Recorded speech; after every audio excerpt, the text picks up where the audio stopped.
অসমীয়াৰ বাপতি সাহোন ৰঙালী বিহুলৈ মাজত মাত্ৰ কেইটামান দিন বাকী। সাংস্কৃতিক নগৰী তেজপুৰৰ জাপিসজীয়া গাঁৱৰ প্ৰয়াত শিল্পী ফণীধৰ কেওটৰ ৮০ বছৰীয়া পত্নী ইন্দ্ৰেশ্বৰী কেওটে বিহুৰ বাবে অসমীয়া জাতিৰ স্বাভিমানৰ প্ৰতীক জাপি নিৰ্মাণত দুই পুত্ৰক সহায় কৰি আহিছে। দুই পুত্ৰ বুদ্ধদেৱ কেওট আৰু নাৰায়ণ কেওটক হাতে কামে সহায় কৰি দি বিৰল নিদৰ্শন দাঙি ধৰিবলৈ সক্ষম হৈছে। উল্লেখযোগ্য যে ৮০ বছৰীয়া ইন্দ্ৰেশ্বৰী কেওটে বিগত ৫০ বছৰে জাপি কাঠি বোৱা আৰু নিৰ্মাণৰ কামত জড়িত হৈ আহিছে। আনহাতে শিল্পীগৰাকীৰ দুই পুত্ৰই ১৯৮৫ চনৰ পৰাই জাপি নিৰ্মাণৰে জড়িত হৈ আহিছে।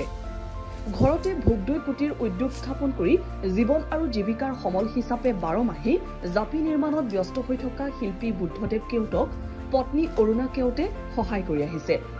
আনহাতে ৰহদৈ কুটিৰ উদ্যোগ স্থাপন কৰি পিতৃৰ সৃষ্টিকৰ্মক মৰ্যাদা দিয়া নাৰায়ণ কেওটকো জাপি নিৰ্মাণত পত্নী গীতাঞ্জলীয়ে সহায় কৰি আহিছে। বছৰৰ অন্যান্য সময়ত জাপিৰ প্ৰাসংগিকতা থাকে যদিও বহাগ মাহত বৃদ্ধি পায় জাপিৰ চাহিদা। দুয়োগৰাকী ভাতৃয়ে জাপি নিৰ্মাণ কৰি প্ৰতিমাহে ৫০ৰ পৰা ৬০,০০০ টকাৰ উপাৰ্জন কৰি আহিছে।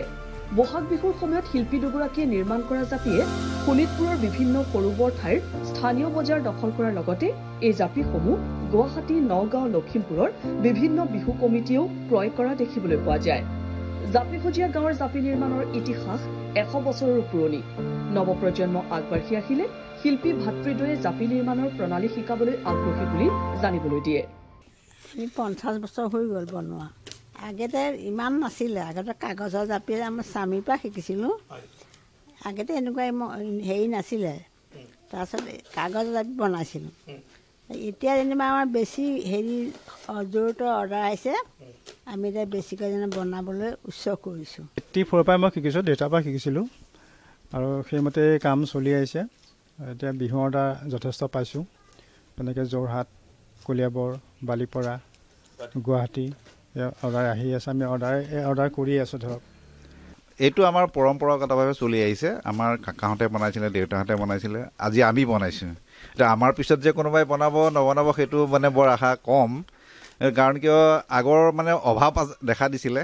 অভাৱৰ কাৰণে আমি এইবিলাক কামত ব্যস্ত হৈছিলোঁ। আজিকালিতো অভাৱটো বহুত কমিলে। কমাত মানে এই বস্তুটোৰ প্ৰতি মানুহৰ মানে বনোৱাৰ প্ৰতি আকৰ্ষিত কমি গৈছে। আমাৰ অৰ্ডাৰ বেছি, বনোৱা মানুহ কম। ভাল লগা কথাটো হৈছে শেহতীয়াকৈ জাপিয়ে GI টেগ লাভ কৰাত এই শিল্পৰ লগত জড়িত লোকসকলৰ মনত আশাৰ সঞ্চাৰ হৈছে। শোণিতপুৰৰ পৰা সঞ্জীৱ হাজৰিকা, বাতৰি বিভাগ, DD অসম।